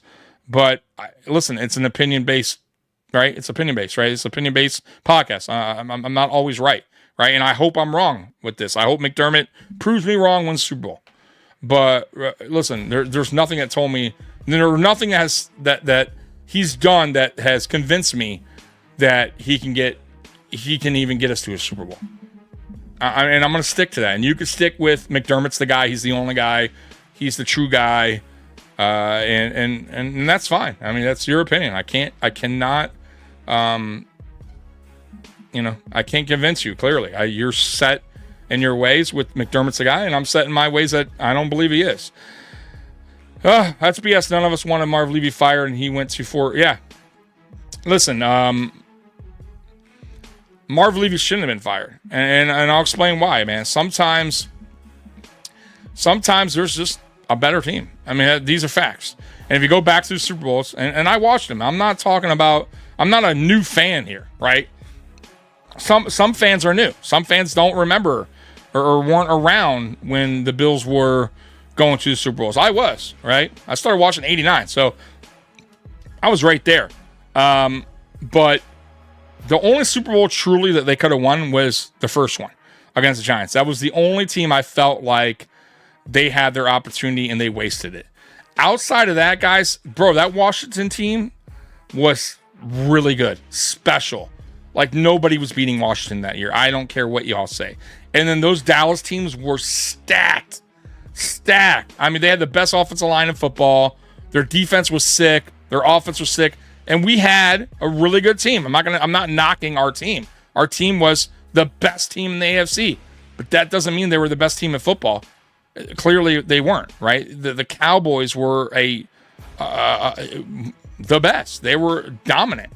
And we just didn't have enough talent to beat the Dallas Cowboys. These are facts. So, yes, we blew it against the Giants. Outside of that, I don't blame Marv Levy for those. He did what he could. He got us to the Super Bowls. He was the best team in the AFC. But no, I don't think Marv Levy should have been fired at all. Like, no, I guess that's crazy talk. I mean, he did everything he could. He got us the opportunity and also gave us the opportunity, our players, to step up.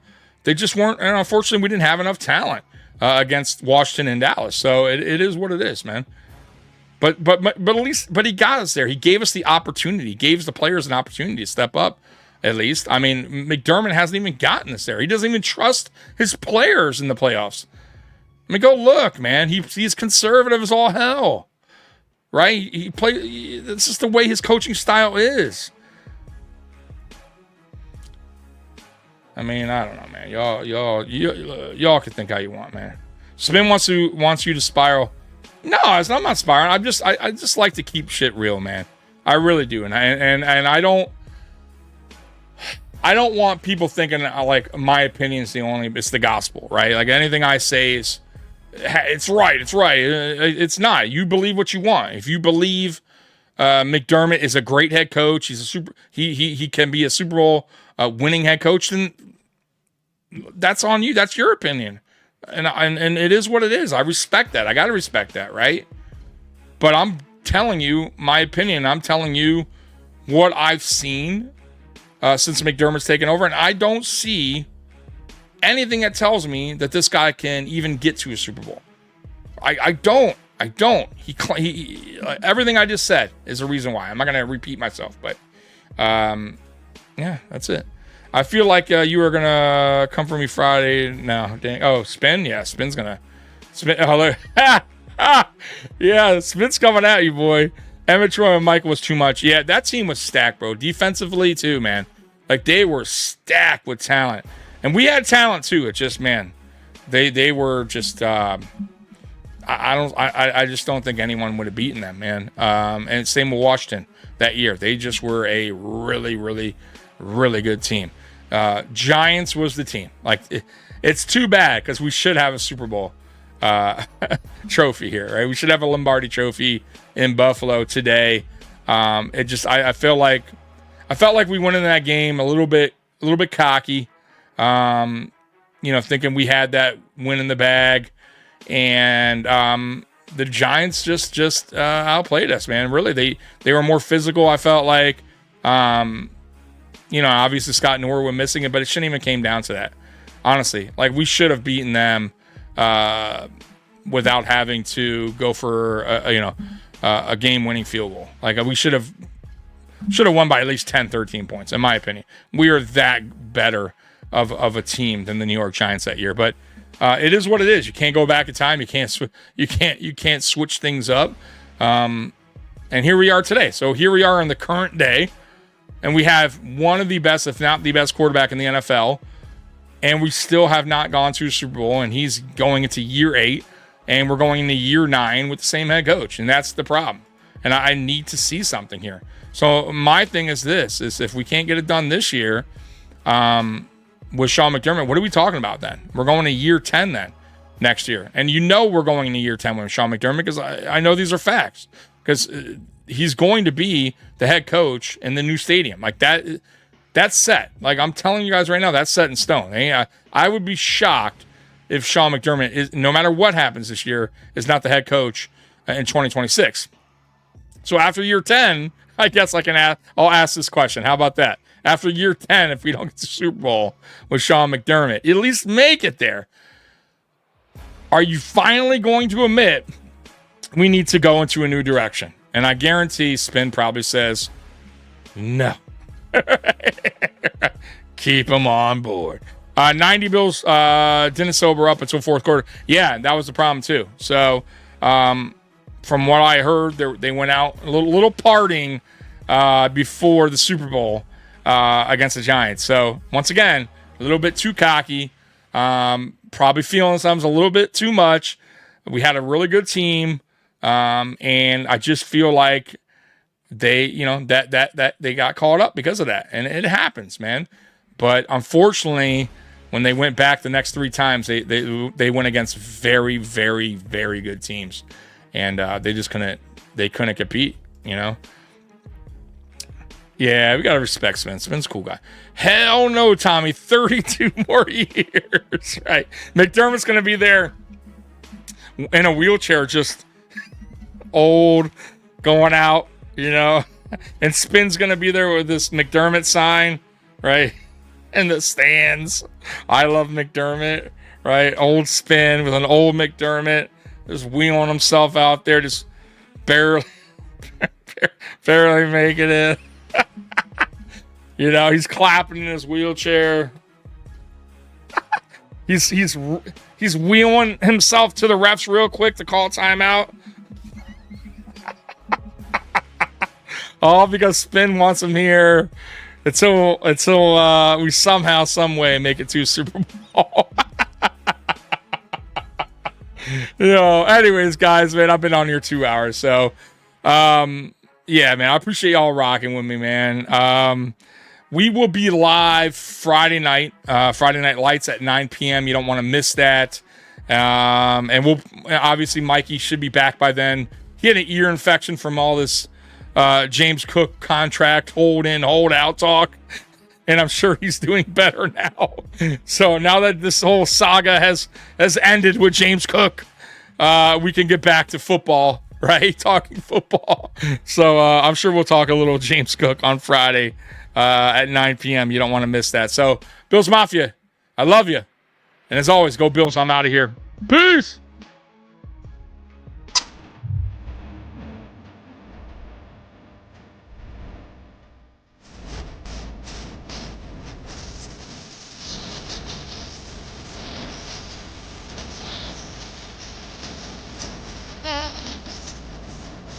time.